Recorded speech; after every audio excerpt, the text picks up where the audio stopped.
pick up your paintbrush. It's time for Hobby Support Group. Hi, Tom. Hi, Andy. How are you doing? I'm fine, thank you. Looking forward to this new frontier for the podcast to see what we do, because actually we're moving into a new medium. Indeed, I am currently dressed as Neo from The Matrix. I've got my leather jacket on and my sunglasses and my leather trousers, and I'm sweating away because it's really hot here in my flat. But anything for you guys out there on the YouTubes. Let's see what we have in the gallery today then, shall we? And get the show on the road. Let's get going. Well, starting off, we've got the first of the Benjamins, because anything at Hobby Support Group, we like to collect Benjamins. So here we have Benjamin Fletcher's work for this month. And we start off with some more of his Necromunda gangers. Yeah, that blue. I love the blue on this model. It ties. I know some other models. It's is it Orlok, if I remember rightly, and the rest of them have this kind of blue shade. I know he does some Nurgle guys and have a green color to tie them all together. These guys have blue. It looks really, really. It's popping, I would say. Really does pop. I think all of these. Oh, yeah. There we go. There's that blue again. Looks really good. You know, they're tied all really together. They sort of do pop, but without looking silly. And you know, some of the demons and Nurgly things. Like, I don't actually play Necromunda, so I don't know what the Hellhoundy. That looks like some of the rats I find in Bethnal Green outside the kebab shops. Yeah. Oh, look at him. He's one of the Necromunda droid thingy. Ambot. It's an Ambot, I believe, like an Amble bot, an Ambot. He looks like he's ready for business, doesn't he? He looks like you don't want to rush into him when he's going to nick your milk money. And I think sort of like I quite like this terrain. I think this is some of the Mantic terrain sprue stuff. If I recognize it, but I think this is like quite nice because it sort of shows how like these two minis and like these armies, you know, the large parts of like large gangs, how like the terrain sort of can pull them all together and make them really do look like the two forces who are existing in the same world at the same time, which I think it is definitely like a skill, and it's something that can be quite difficult to actually make it look like it's a real place. Oh, look at that. That's lovely, isn't it? Yeah. And don't you want to play on that table? I know I do. Fantastic. It does actually. And I think it's, you know, sci-fi terrain, it's one of those things that quite often doesn't really float my boat anymore, because it's, especially sort of like 40k terrain, because you sort of get fed up of all the skulls. Yes. I think you sort of have like skull fatigue. Yeah. Like, I think these are like the Promethean pipe relays. They look realistic, like apart from the giant servo skull thing in the middle, but it sort of does look like something that somebody might actually build.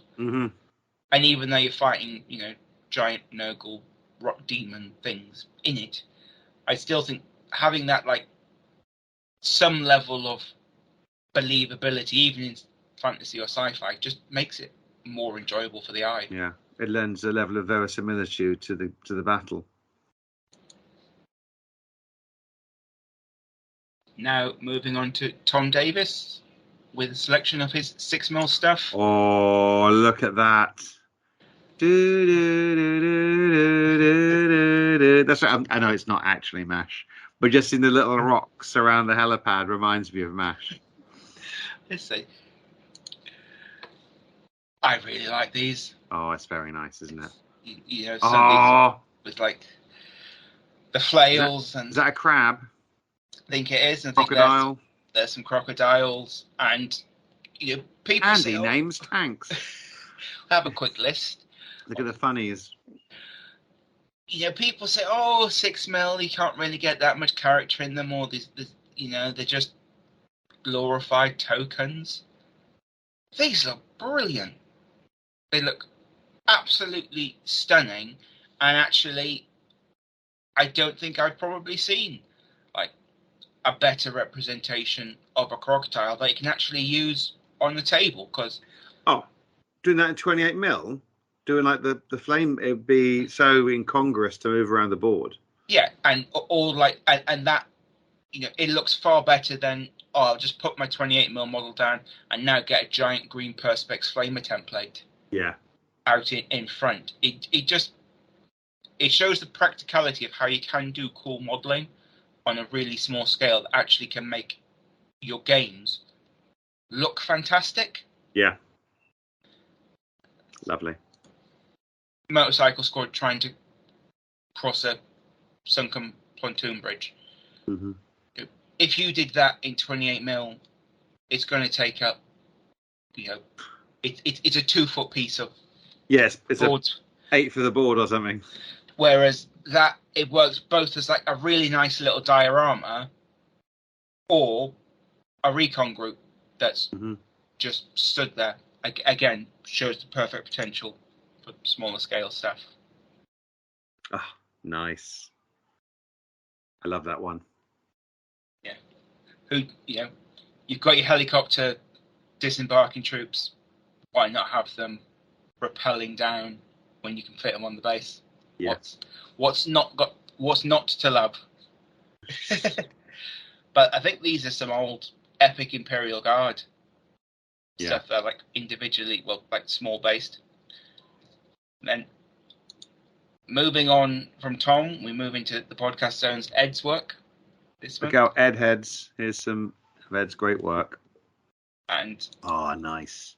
He's been making a start on a cracking start on the 28mm Napoleonics, which I'm sure regular listeners will have probably thought it's almost falling into Chaos Dwarf territory for Tom and Andy as we try and paint our armies. I'm proud to say that I have not yet completed a single 28mm Napoleonic figure yet, and yet somehow I've managed to nearly do 2 6mm armies instead. I've only got a couple of hundred more of them to go. Now, these, I really, really like what Ed is doing with this army, in that he's doing like dirty British, in that they actually look a bit grimy. They don't look like they've just walked off the parade ground. They're there. They look like they spent a few days slogging it. So after those 1815 British, we now move slightly back in time and north to have a look at Royston Papworth's Great Northern War Swedes. And these are simply awe-inspiring. Oh, cool. So good. Just fantastic looking. Look at that. I think we're both recent converts to interested about the Great Northern War. Oh, Tom, I've decided I'm going to do the Swedish. I'm going to let everyone know that now. One of us has to be Sweden. It's, we were looking at it at 6mm, but just seeing those 28s just looks so nice. Like, I'm not doing Great Northern War in 28mm. But you have in fact told me off mic. Tom had told me before we recorded, Andy, if I say to you, I want to collect another rank and flank army, don't let me. Please don't let me collect another one in 28mm. I can't handle it. So, Tom, this is the intervention you asked for right now. Thank you. You can hold me to that. Listeners can as well. So, moving on from those fantastic Swedes, we have a look at Steve Evans' Kings of War output for this month. And again, nice. The amount of work Steve puts out of like well-painted models is, great, it's stunning. I thought I'm a pretty quick painter. Yeah. But Steve seems to get armies painted in the time I paint units. It's Ratman. Yeah. Up to mischief. Those things. Oh, that's nice. I can look in there and steady and fire. Exactly. Oh, some mincers. So these I think especially like the war machines, I think is something that Mantic do really quite nicely. Mm-hmm. And like how you can sort of make the little details. Who doesn't want a cannon that fires angry dogs? moving on to Monk. That's very nice. Very nicely painted bust. Oh, that's from Adventure Time, isn't it? I think it is. I think it's one of his D&D characters. Mm-hmm. Even those little tiny skull there. And, that's his Alpha Legion stuff, isn't it? Yeah. I presume, was it? It could be Sons of Horus, but I think it's Alpha Legion. And I quite like this picture because I think it shows like those first two, the cyberpunk-esque female bust, and then the Adventure Time characters are both like what I would probably describe as like the high art style of mini painting. Yeah, a display model. The display models, which have probably taken dozens and dozens of hours to paint individually. Mm-hmm. And yet here is an army he's also got painted to a really nice standard.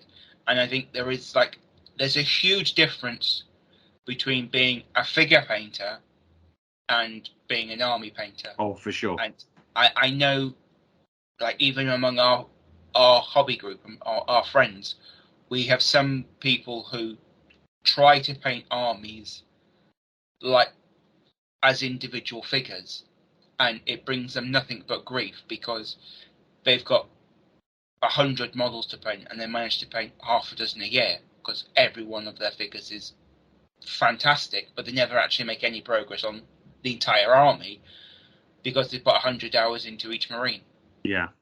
And I think that there is a different skill set, I think, and a slightly different mindset you have to approach when you're painting a full army. Yeah. I mean, I'm always painting to get the models on the table, and there's a certain level of standard that I want to achieve with those models, and I hopefully can get it better each time I do an army, but not at the expense of, I don't want to spend a year painting one army because that sounds awful.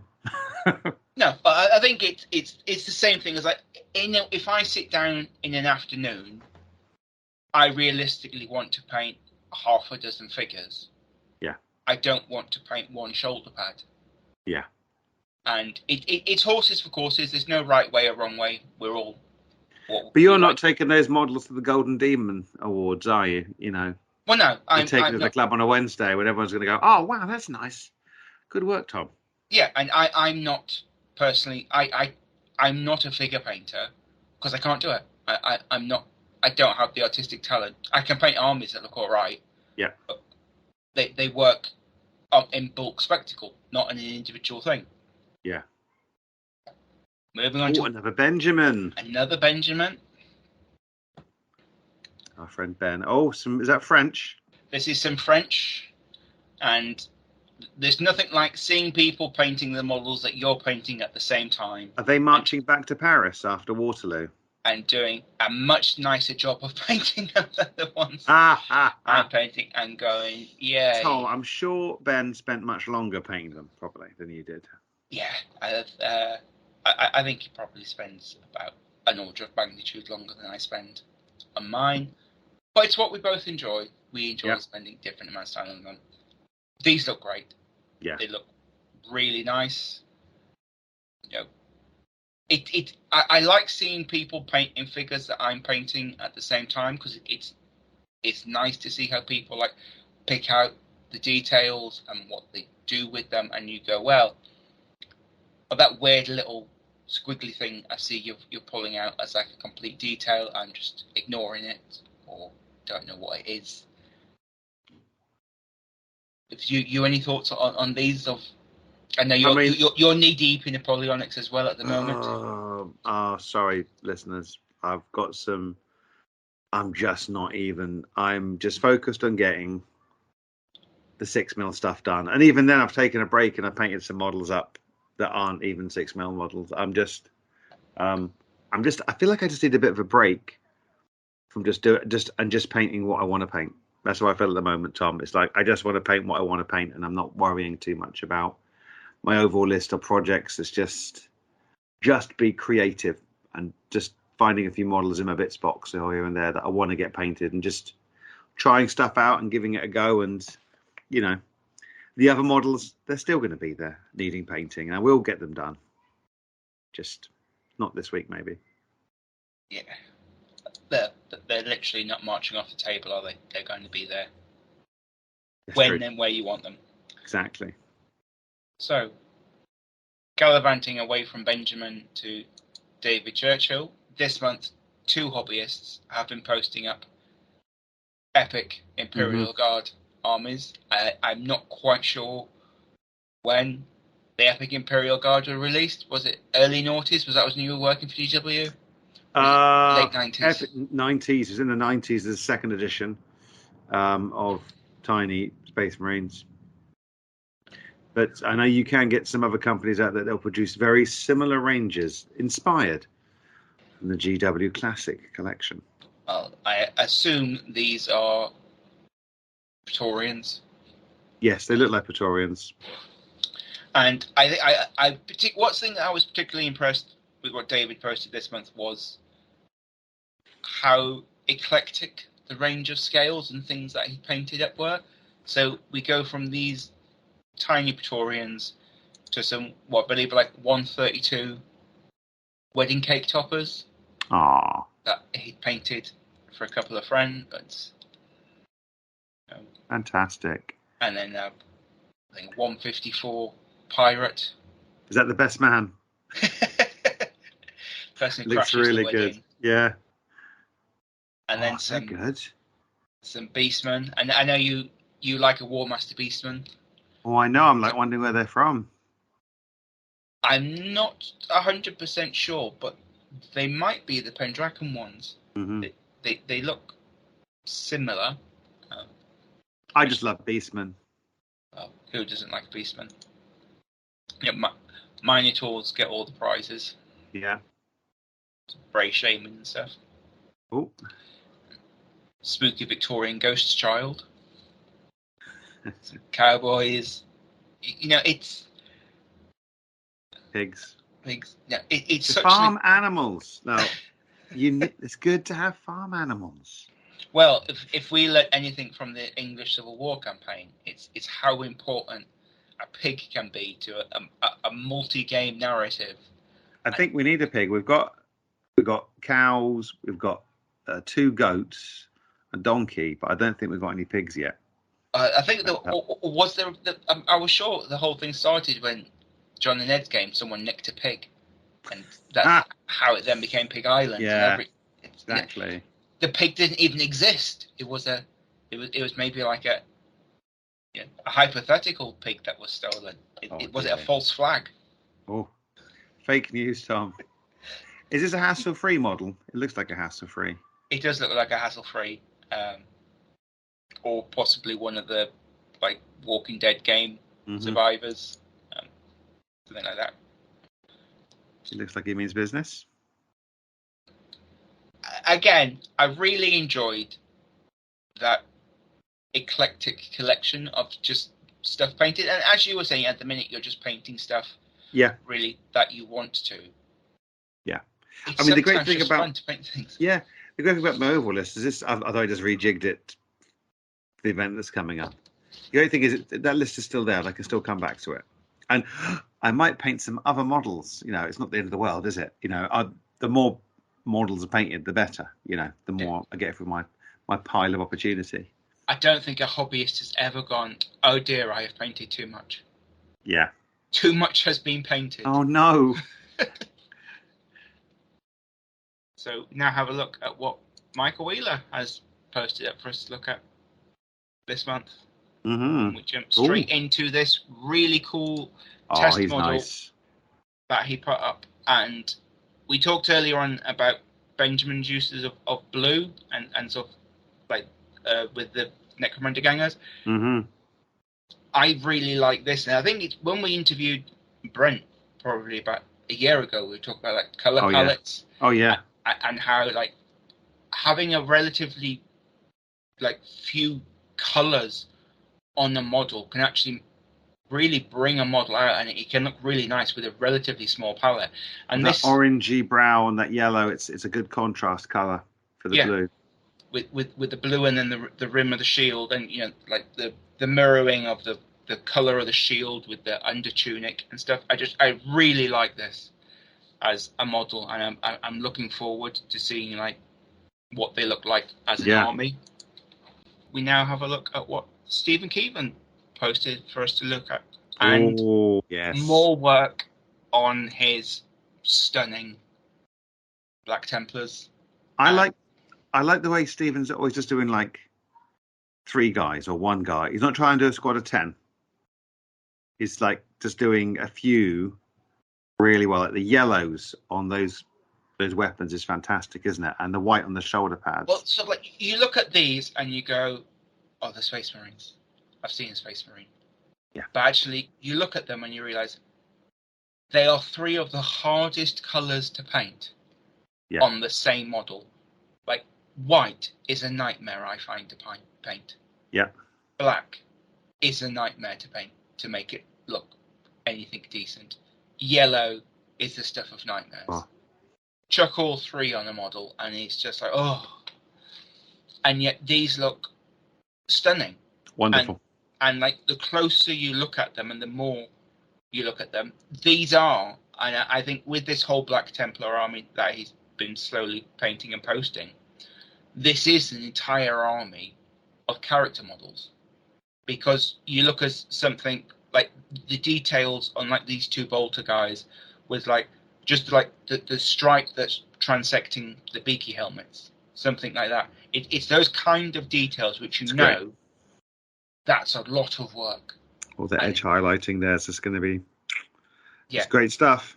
And even to the thing of like highlighting the eye lenses, their lenses aren't just like painted in. You can see he's actually like subtly highlighted the bottom of the lenses. Yeah. It's. I mean, I haven't got the patience for this kind of thing. I just want to get the army done so like, quickly on the table. And I always admire the people that, can take the time to turn out, just fantastic models like this. No, these are, I think, absolutely stunning painted Marines. Absolutely. All those big yellow panels on that tank, that's challenging. And these las cannons are fantastic as well. I love this guy. He's like a vaporwave mutant. It's just like the color palette, the way the slowly transitions, so bright, so colorful. It's exactly what the model wants. A lot of painters attempted to make these guys like dark, grungy, nurgly kind of disgusting browns and greens, and he's gone completely other way. It's this bright, vibrant colors, like the energy of the warp. It's just I'm very impressed. It's very good. Yeah, I think looking at the model, it looks. I've seen a lot of them painted up nurgly. It looks far more like Tzeentchian, the blues and purples, than it does nurgly. It's just again a stunningly painted model. Yeah. So moving on from the warp, we will have a look now at what Callum Dunleavy. What's Callum put together for us? Let's have a look. We are now in the wilds of Skyrim, seeing behind some Stormcloaks having a bit of a ruckus. Oh yeah. In the Elder Scrolls. I think Blue's the colour, isn't it? This show's sponsored by the colour blue. Yeah, this week we are mostly painting blue. I really like these. I also like the idea behind this project. It's a mixture of Gripping Beasts, Norse. I think there's a few Lord of the Rings Rohirrim figures in there, and he's used them all to build up a army based on the Stormcloaks from Elder Scrolls Skyrim. Yeah. So how you can use models to like build armies for worlds of your own decision, and they look really nice, really nice. Like I've painted up quite a lot of these Viking models myself, and I think he's done a cracking job in actually breeding like life and interest into some figures which are a little bit tired and long in the tooth. Yeah. I like the bases too. See also how many of them have taken arrows to the knee. There better be at least one for an arrow to the knee. Warren. So here we move on to the Warren standard, and I think this month. Abandon hope, all ye who enter here. Weep at the works of Warren. who has, I think, set a new standard for the Warren standard. Oh, look at that, Warren. My word. What are you doing to me? Where'd you go? This is probably 10 mil as well, isn't it now, Warren? It's like, oh yeah, it's a 10 mil. I had about 20 minutes spare in an afternoon and knocked this one out. Yeah. It's incredible. Look at that. The motion, the contrast, the colours. It's all just beautiful. Like the shadows, the movement. It's a gorgeous model. Yeah. It's a fantastic base as well. But the whole thing is just like, to me, if that won like a Golden Demon equivalent, it's just like, yeah, it looks, sure, of course it should. It looks amazing. Fantastic. No other word to describe it. I'm just going to throw my paintbrushes away, Tom. Yeah. Look at that. The other side's just as good. Even Mike McVeigh didn't paint the back of his models. I do not know what could possibly be done to like improve on that, unless you're now going to start going down the ridiculousness of, oh well, like the heraldry on like the horse barding is the Mona Lisa or something like that. You know, that's what we, you start doing Escher drawings on the back of the flag. 3D printing Escher drawings. It's awe-inspiring, I think is all I would really say. Fantastic. Yeah, And then, rather more down to earth, rather than some fierce warrior noble leader, is a rather nefarious looking clericy wizard, that guy. Obviously up to no good. Mm-hmm. But he's got a red hood on. And you think about folklore, got a red hood on, they're a bad one. Red caps. Got to look out for them. I really like this model. I think it's a great model. I really like the paint job. And I think something we've talked about a lot today is like all the people who have been posting things using just like a small palette. So like here, just like the red cap and the red binding for the book. Yeah. Spot colours, just like it's green, it's brown, it's red. He just ties them together so nicely. Mm-hmm. Oh, this is nice too. And again, tying together, there's bits of yellow in the flock on the base, goes in with like the yellowy orange of the bow, the gold of the weapon hilts. This is a really nice model actually, because bizarrely, I play quite often like a D&D elf archer. There are very few like D&D elf hero models out there that actually look nice. I think most of them look a bit gormless or goofy. Mm-hmm. This is a really nice model that's painted gorgeously. And here we have Warren. Here we have some of Warren's. That's a fantastic 54mm model. Oh no, it's not. It's 20mm. That's This is disgusting. Yeah, let's just quit. Let's just quit painting toys. And this is like Warren painted up like he posted up his whole training command force. And where do you start with these? Just again, it's awe-inspiring. They're like and to imagine that these are 20mm, and especially like when he posted up like the picture of like the starting model and what he ended up with. Yeah, he's taken a die-cast toy and made it something that genuinely looks like a bunch of paratroopers have commandeered it, and it's now complete. Good work, Warren. Oh, take my hat off if I was wearing a hat in this heat. Here again, it's that complete chain of command. 20mm army, which we've spoken about over various trips through the gallery of various things. Things like the basing for the AT gun, the dug-in LMGs, these sorts of things. It's just such a gorgeous army. I would love to play with it, and it's sickening to see somebody pay 20mm. paint 20mm that looks much nicer than any 28. It's like, oh, I don't even paint faces. You know,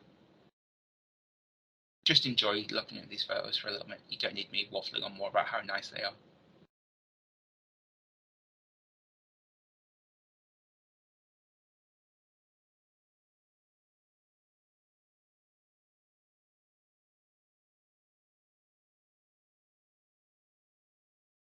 There we go. Fantastic. And then moving on from the Warren Standard, we move on to John Matheson from Oil Drum Industries, who recently had a exhibition of his miniatures at a London gallery. And so here are a few shots from his exhibition.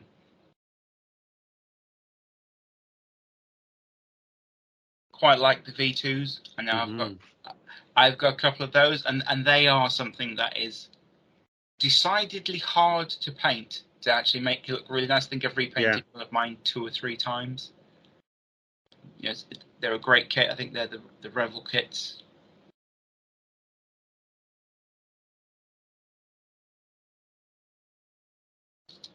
And that is the gallery for this month. Hope, listeners, you've enjoyed this video format so that you can actually see what we're describing. Hopefully, in coming months, my video editing will get better. We will see. If you have any thoughts or feedback, please let us know either in the comments on this video or let us know on the Hobby Sport Group Facebook page. Please submit your work so we have some stuff to talk about next month. And thank you, Andy, for joining me on this. It's been my pleasure. I'm sweating away in all this leather gear that I'm wearing for the this homage to the Matrix, but it was worth it. It really made the experience. So thanks everyone. Keep up the good work. Keep posting those images on the Facebook group as well. Thank you very much, and see you soon. See you soon, everyone. Bye.